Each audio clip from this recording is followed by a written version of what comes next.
धन्यवाद सभापति ji. Supplementary demand for grants general 2016-17 के पक्ष में अपनी बात रखने के लिए खड़ा हुआ हूं। सप्लीमेंट्री डिमांड्स में 11,35,055 करोड़ रुपए की मांग की गई है।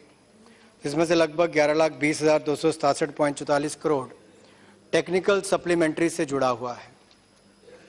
The net cash outgo will be only 14,786.50 crores.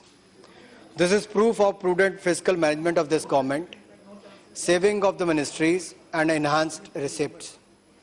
No additional borrowings will be required and the government is well on track to meeting its fiscal deficit targets. सभापति जी, मुझे लगता है एक सही उदाहरण अच्छे प्रबंधन का इस सरकार ने, मोदी सरकार ने दिखाया है कि जहां ना और कर्जा लेने की आवश्यकता पड़ रही है, बल्कि वित्तीय घाटे को भी जो लक्ष्य रखा गया था उससे कम रखा गया है।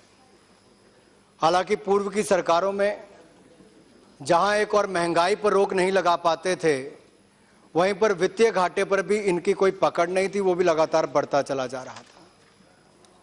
पिछले 3 वर्षों में सरकार ने 4.5% वित्तीय घाटे को कम करते करते 3.5% पर लाए हैं और अगले साल इसको कम करके 3.2% पर किया गया है। एक बहुत बड़ा कदम इस सरकार के द्वारा। और कहीं ना कहीं जो टैक्स रिसीप्ट्स भी हैं, जो रेवेन्यू हमने जनरेट किया है, वो भी जो टारगेट सेट किया था उससे 5,000 करोड़ रुपए का ज़्यादा है। इससे पता चलता है कि सही दिशा में सरकार काम कर रही है। पूर्व की सरकार की बात कहूँ तो एक वो दौर था जब भ्रष्टाचार की सुर्खियों से भरे होते थे अखबार, एक ये दौर है कि सरकार की उपलब्धियों से भरे होते हैं अखबार। और ये तो अगर पेंशन के लिए जिस तरह से एरियर के लिए पैसा मांगा गया है और 1 रैंक 1 पेंशन के लिए भी लगभग 3,292 करोड़ रुपए की मांग यहां पर की गई है। 7वें वित्त आयोग की पे कमीशन की रिकमेंडेशन के बाद लगातार हर सरकार का खर्चा बढ़ेगा और यहाँ पर भी पेंशन के अरियर्स को देने के लिए और जो महंगाई भत्ता से लेकर 1 रैंक 1 पेंशन के अरियर्स को देना है। एक बहुत बड़ी बात है कि जो 40 सालों से 1 रैंक 1 पेंशन की मांग को कोई सरकार पहले पूरा नहीं कर पाई, 30 लाख पूर्व सैनिकों के परिवारों की इस मांग को किसी ने पूरा किया है, तो माननीय मोदी जी की सरकार ने उसको पूरा किया है। ये नहीं देखा कि कितना 1,000 करोड़ रुपया चाहिए, 10,000 करोड़ से भी चाहिए था, तो रेवाड़ी की रैली जी में मोदी जी ने कहा था कि मेरी सरकार आकर इस मांग को पूरा करेगी। हमने पूर्व सैनिकों की इस मांग को पूरा किया है।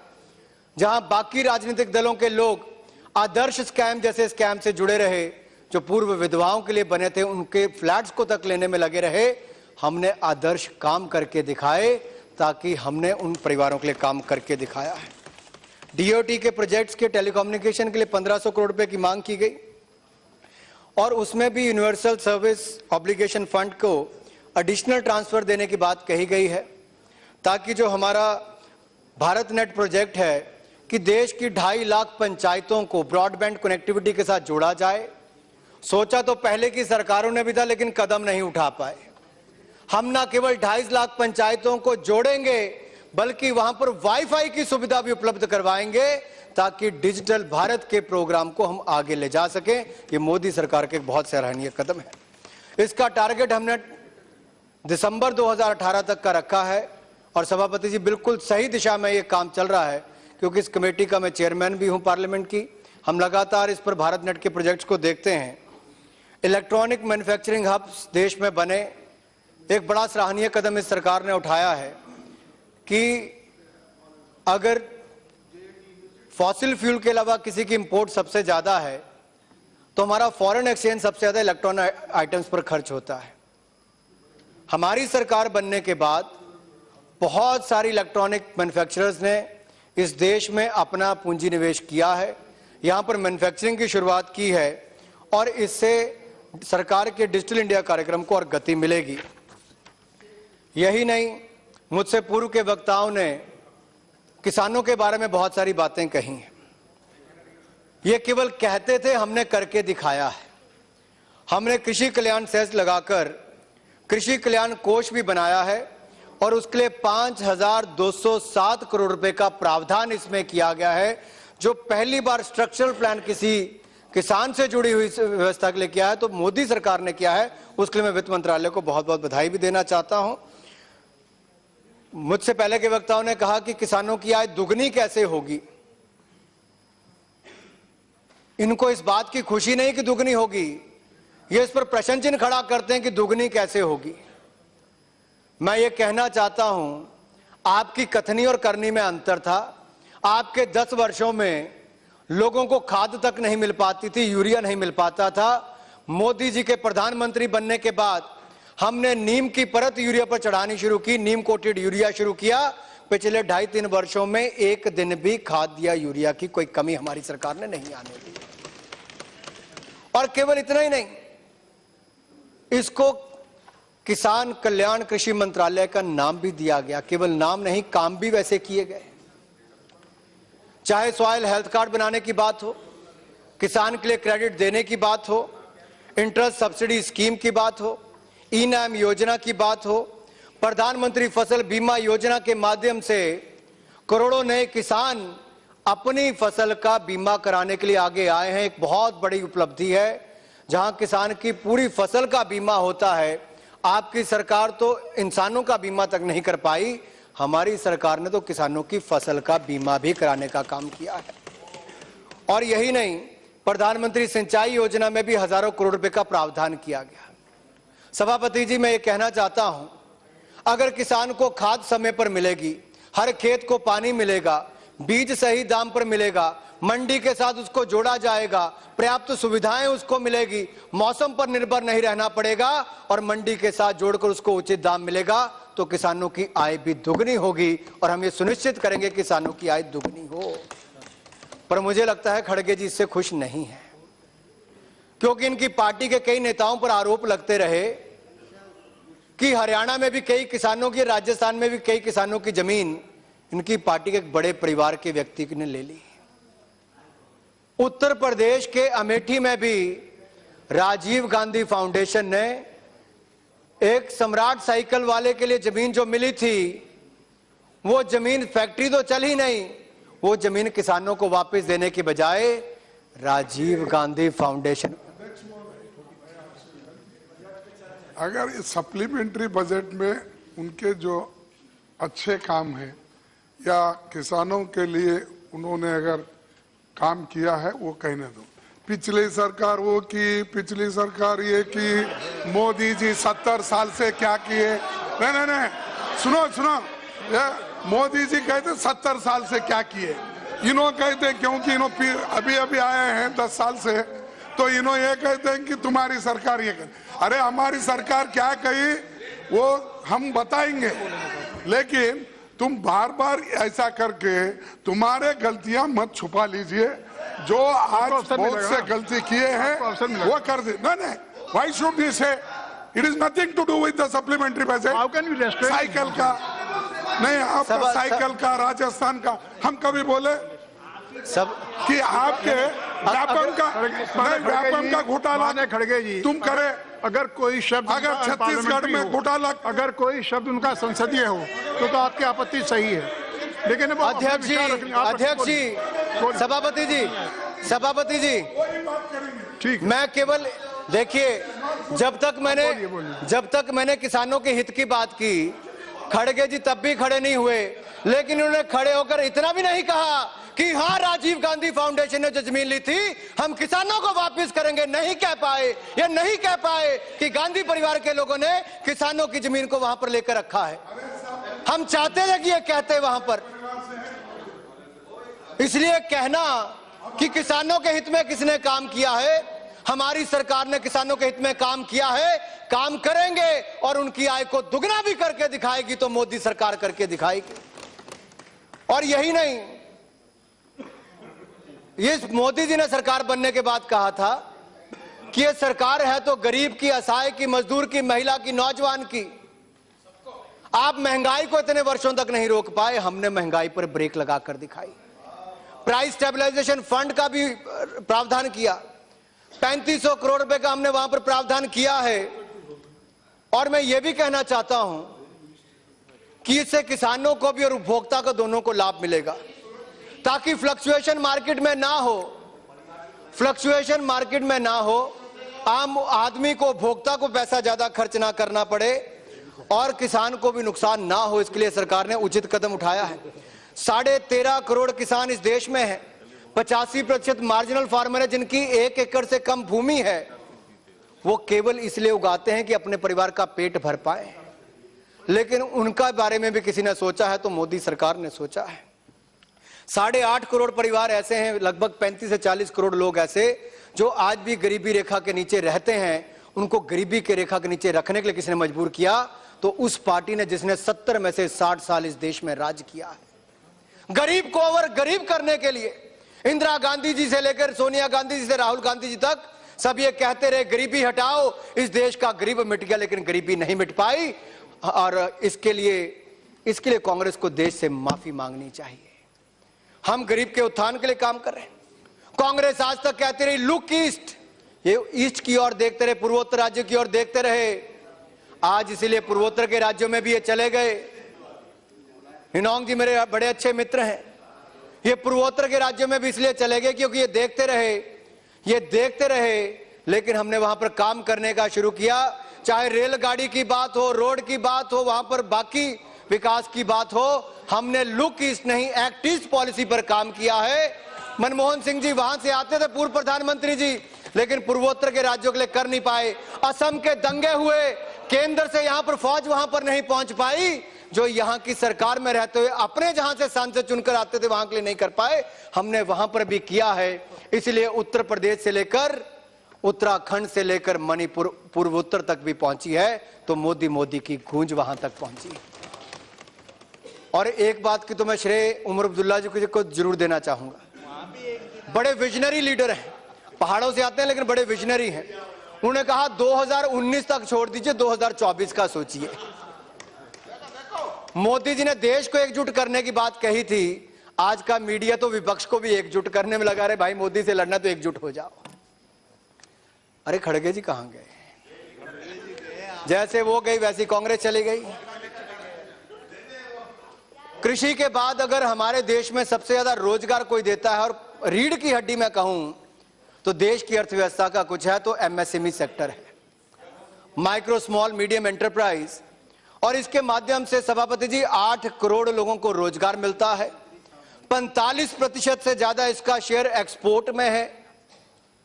और माननीय मंत्री कलराज मिश्रा जी भी यहां पर हैं और इन्होंने लगातार एमएसएमई सेक्टर को मजबूत करने के लिए प्रधानमंत्री जी से मांग उठाई। मैं जब डेलीगेशन लेकर भी इनके पास जाता था और वित्त मंत्री जी के पास जाता था तो इन सब ने मिलकर कहा कि हां, यही एक सेक्टर है जहां पर हम बहुत सारे रोजगार दे सकते हैं, लेकिन इनके लिए हमें कोलेटरल फ्री क्रेडिट देना पड़ेगा जिससे माइक्रो स्मॉल एंटरप्राइज को ज्यादा लाभ मिल सके। मैं बधाई देना चाहता हूं तो माननीय मंत्री जी को भी और प्रधानमंत्री जी को भी कि हमारे एमएसएमई सेक्टर के लिए इन्होंने 1504 करोड़ रुपए का प्रावधान किया है, जिससे छोटे छोटे उद्योगों को लाभ मिलेगा और करोड़ों और रोजगारों का लाभ मिलेगा। हम एक तरफ से कहते हैं कि चीन सुपर पावर है, अगर हमें चीन से आगे एक्सपोर्ट सुपर पावर बनना है तो निर्मला सीतारमण जी और कलराज मिश्रा जी से मैं कहना चाहता हूं, कमर्स और एमएसएमई मिनिस्टर से, इस सेक्टर पर हमें ध्यान देने की बहुत आवश्यकता है। और प्रधानमंत्री जी ने विशेष फोकस इस पर किया है, because MSME has always faced problem of non-availability of timely and adequate credit at reasonable rates. Modi government is committed to funding the underfunded. और ये एक सराहनीय कदम है कि उन लोगों को, उन कारोबारियों को जिनके पास पैसा नहीं था, उनको भी इस माध्यम से पैसा मिलेगा और करोड़ों लोगों को आने वाले समय में रोजगार मिल पाएगा। प्रधानमंत्री आवास योजना, सन 2022 तक हर गरीब के पास सर ढकने के लिए एक छत हो, ऐसा हर गरीब का सपना होता है। वो कभी अमीरों की सरकार ने पूरा नहीं किया, लेकिन आज गरीब के बेटे को देश का प्रधानमंत्री बनाया गया तो गरीबों का सपना पूरा करने का भी काम कर रही है। तो मोदी सरकार 782 करोड़ रुपए का प्रावधान इसमें किया गया है ताकि 2022 जब हम आजादी के 75 वर्ष मना रहे हों, जब हम आजादी के 75 वर्ष मना रहे हों, तो हम फक्र के साथ ये कह सके कि मेरे भारत में एक भी परिवार ऐसा नहीं जिसके पास सर ढकने के लिए छत नहीं। अगर आप रायबरेली अमेठी में जाएंगे तो आज भी तरपाल ही लगे, झोपड़ियों में लोग रहते हैं, वहां पर भी छतें नहीं दे पाए। हम रायबरेली अमेठी में भी देंगे और देश के कोने कोने में उसको पहुंचा कर देंगे। जहां तक सीबीडीटी और सेंट्रल एक्साइज के ऑफिसर्स के लिए पे और अलाउंसेस के लिए 500 करोड़ रुपया मांगा गया है, यह बड़ा सराहनीय कदम है, क्योंकि इन्हीं ऑफिशियल्स ने जिस तरह से बैंक के कर्मचारियों ने करोड़ों बैंक खाते, 15 करोड़ से ज्यादा बैंक खाते मात्र 6 महीने में खोलकर दिखाए, जो 60 वर्षों में कांग्रेस पार्टी नहीं कर पाई, वो हमने 6 महीनों में करके दिखाया। 40,000 करोड़ रुपया उसमें गरीबों ने जमा करवाया। उसी तरह से काले धन पर जो कांग्रेस एक कदम नहीं उठा पाई थी, मोदी सरकार ने बनने पर पहला दिन, पहली कैबिनेट मीटिंग, पहला निर्णय एसआईटी का गठन जस्टिस एपी शाह की अध्यक्षता में बनाकर किया और काला धन वापस लाने का काम किया है। मेरे मित्र पूछते हैं कि कितना पैसा आया, पूछते हैं कि कितना पैसा आया। मैं इनको एक कहना चाहता हूं, हमने एसआईटी का गठन भी किया, हमने बैंक के खाते भी खुलाए, हमने लोगों को कहा कि अपने काले धन का घोषणा भी कीजिए, हमने काले धन पर कड़ा कानून भी बनाया और नोटबंदी करके काले धन वालों को अपना पैसा जमा कराने के लिए भी मजबूर किया। जो कल तक कहते थे कि मोदी सरकार ने काले धन पर क्या किया, जो कल तक कहते थे मोदी ने काले धन पर क्या किया, जब 8 तारीख की रात को काले धन पर वार हुआ, 500 और 1000 का नोट बंद हुआ, तब कहने लगे हाय मोदी तूने क्या कर दिया। आपके पास मुझे लगता है अभी भी कुछ रह गया है। जिनके पास रह गया उनका रह गया है। और यही नहीं, इसीलिए ये प्रावधान बिल्कुल ठीक किया गया है। और केवल हम सभापति जी यहां पर रुके नहीं, हमने डीमोनेटाइजेशन के बाद डिजी धन योजना, ताकि मर्चेंट्स को ज्यादा से ज्यादा जागरूकता की जाए, उनको ज्यादा से ज्यादा उत्साहित किया जाए, प्रोत्साहित किया जाए और उनको इनाम देने का काम भी। और 1.8 करोड़ भीम एप्लीकेशन चंद महीनों में डाउनलोड हुई है। ये इससे पता चलता है कि कितनी सफल योजना है। जो कल तक कहते थे कि काले धन, ये 500,000 का नोट बंद करने से मोदी जी को इसका खामियाजा भुगतना पड़ेगा, उत्तर प्रदेश, उत्तराखंड और बाकी राज्यों के नतीजे बताते हैं कि विपक्ष आज केवल वहां पर उन राज्यों में खाली नहीं हुआ, आज लोकसभा में देखिए विपक्ष की और सीटें खाली पड़ी हैं। साथ ये सही माने में 2024 की तैयारी कर रहे हैं। 2019 में इनका कोई इंटरेस्ट बचा नहीं।